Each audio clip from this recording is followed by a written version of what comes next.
Eu sou o Shimon Oliveira e trago agora o nosso briefing estratégico desta semana. Movimentação no Brasil inteiro dos atos organizados pela direita nacional, em mais de 17 capitais e em várias outras cidades do Brasil, levando milhares de pessoas às ruas neste domingo, dia 3, véspera do retorno das atividades do Senado e da Câmara, do Congresso brasileiro. E ontem nós vimos manifestações na Avenida Paulista, no Rio de Janeiro, em Salvador, em Belém, onde inclusive esteve a esposa de Jair Bolsonaro, a Michele Bolsonaro. Nicolas Ferreira acabou sendo aí o grande destaque desse dia, de protestos, onde se pedia fora Lula, fora Moraes e a pauta da anistia, a anistia irrestrita a todos aqueles que foram presos por Alexandre de Moraes. Então a direita volta a mostrar a sua cara na televisão, no Brasil, em diferentes lugares, e aí sempre aquela divergência, A imprensa que cobre, que contrariada com toda aquela movimentação, ao mesmo tempo que admite que os atos foram até maiores do que se esperava, mas alguns dizem que teve 35 mil pessoas na Avenida Paulista, outros dizem que teve 50 mil pessoas, mas ninguém admite que tinha uma multidão posicionada, não só na Paulista, no Rio de Janeiro, e em outros lugares importantes do Brasil. E aí você pega Curitiba, também tivemos manifestações, em Porto Alegre, em Florianópolis, em Vitória, no Espírito Santo. Nas principais capitais, nós tivemos atos de manifestações. E olha, é um movimento que acaba mostrando ao governo Lula que a oposição não está dormindo, que o Bolsonaro não perdeu apoio. E mesmo sem a presença de Tarcísio, mesmo sem a presença de Caiado, mesmo sem a presença de Ratinho Júnior, mesmo sem a presença de Zema, que seriam ali os principais candidatos à presidência da República em 2026, que estariam concorrendo Bolsonaro ou substituindo Bolsonaro. Vamos imaginar que o Bolsonaro não seja um candidato no próximo ano, então esses seriam os candidatos que vão brigar pela vaga de Bolsonaro, e o mais imediato deles é o Tarcísio. Supostamente, o governador Tarcísio passou por uma cirurgia nesse final de semana e não pôde estar presente. Os demais, eu vi algumas notas dos demais dizendo que não era o momento apropriado para estarem ali, aquela coisa toda. Foi tudo combinado, entre os candidatos, porque é muita coincidência. Nenhum deles comparecer em nenhum ato para tentar ali ou captar a atenção dos bolsonaristas ou realmente de apoio às pautas reivindicadas. Nenhum dos governadores compareceram. Aliás, nós não tivemos muitos políticos aparecendo, como nós dissemos, O grande destaque foi o Nicolas Ferreira, mas não tivemos ali outros grandes nomes, principalmente ligados ao Bolsonaro naquele momento. Foi um movimento ainda mais legítimo. Eu acho que a ausência desses Tarcísio, desses governadores, de grandes nomes, tornou o movimento ainda mais legítimo, porque mesmo sem a presença deles, nós tivemos lá o evento lotado para um domingão, dia 3, dada as circunstâncias do Brasil, esses movimentos eles vão se aquecendo, Nós tivemos esse é um dos primeiros aí, após toda essa repercussão com Donald Trump, as ações dos Estados Unidos contra o Alexandre de Moraes, ministros do STF, e esses movimentos eles vão ganhando peso, vão ganhando força. Ainda assim, é um movimento da direita. Nós não tivemos ainda outras, vamos colocar assim, né, membros, aqueles eleitores, o 23% que não se manifesta, que não aparece, não aderiu ainda às manifestações. Eu acho que está esperando doer no bolso. E a partir do dia 7 de agosto vai doer no bolso, que é quando as tarifas americanas começam a vigorar sobre produtos brasileiros, né?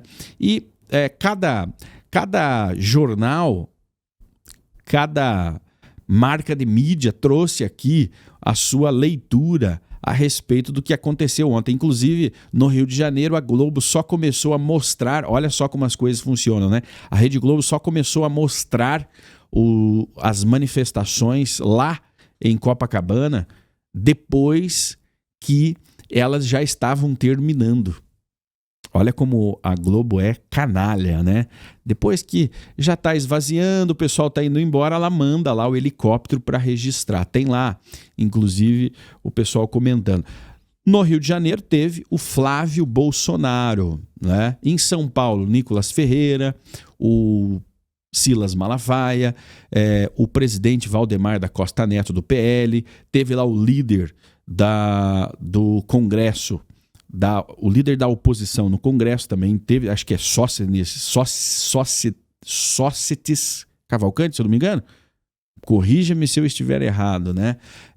E alguns outros apoiadores, certo? Em Minas Gerais, né, na capital Belo Horizonte, de manhã teve ali o Nicolas Ferreira, entre outros políticos ligados ao movimento de direita ali na capital. No Rio Grande do Sul nós tivemos também aquele deputado Van Hatten, né, que se destaca bastante também.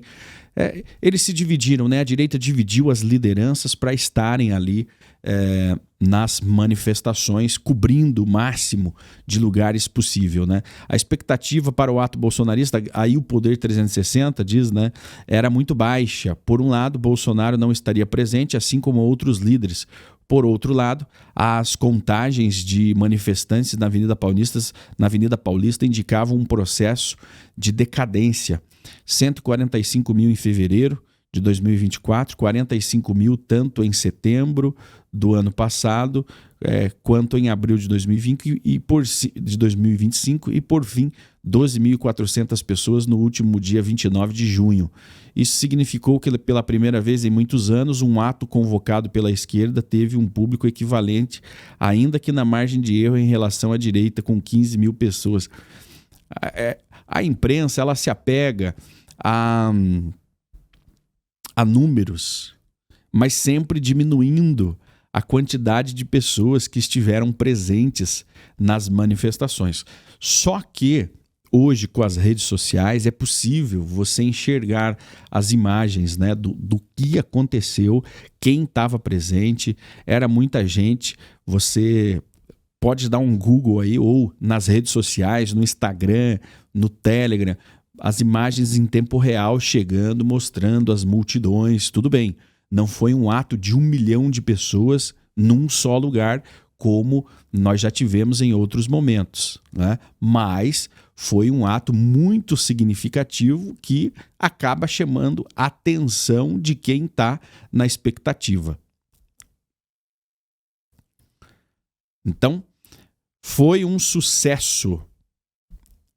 Foi um sucesso, inclusive a oposição, né, já enxerga isso como um sucesso. Olha só, as manifestações no UOL, né, as manifestações em apoio ao ex-presidente Jair Bolsonaro ontem renovaram as forças do bolsonarismo raiz. E aí sempre tem o mais, né? Sempre tem o mais. Para cientistas políticos, atos de domingo foram demonstração de força. Olha só, os professores, daí aqui tem uma lista de um monte de professores que comentaram, FGV, entre outras, de outras fundações, né, acreditam que os atos mostraram que a direita ainda consegue levar um número razoável de pessoas para as ruas. Olha só, para a imprensa estar admitindo que tivemos um número razoável de pessoas nas ruas, é porque realmente foi significativo. Todos os canais repercutiram, todos estavam acompanhando. Foi difícil ignorar os atos de ontem, né, deste domingo, no Brasil. Inclusive, eu vi o assessor, aquele que foi assessor de Donald Trump, que é um dos fundadores lá da rede social Truth, né, do Trump, ele repercutindo no Instagram as imagens das manifestações. Por quê? O que se esperava? Se esperava que o povo brasileiro fosse para a rua para demonstrar, inclusive aos Estados Unidos, que estava realmente apoiando o Bolsonaro, apoiando a pauta da anistia, apoiando o Fora Moraes, aquela coisa toda, e foi o que aconteceu. Então, Eduardo Bolsonaro e os seus, vamos colocar, né, os seus companheiros de luta lá nos Estados Unidos, o Paulo Figueiredo, inclusive, estavam nessa expectativa de ver o povo correspondendo o trabalho. Porque se o povo não fosse para as ruas, significaria que eles não tinham o apoio da população brasileira. Mas saíram pesquisas essa semana justamente mostrando que 40% dos brasileiros não apoiam a censura de Alexandre de Moraes a Bolsonaro, né? O Bolsonaro não pôde estar na manifestação porque está de tornozeleira e não pode sair aos finais de semana. Veja, foi muito estratégico da parte de Moraes proibir Bolsonaro de sair no final de semana, porque as manifestações se dão no final de semana, né? Então, ele conseguiu censurar o Bolsonaro de falar com os seus eleitores, de falar com os seus apoiadores. Mas essa manifestação, ela inclusive foi muito mais simbólica para os Estados Unidos também verem que tem apoio popular nas medidas que estão sendo tomadas, tem quem apoie, então o recado foi dado, né? O recado foi dado. E, turma, um abraço a vocês. Nós voltamos a qualquer momento com mais notícias, mais informações aqui no nosso Briefing Estratégico com Shimon Oliveira. Tchau, tchau.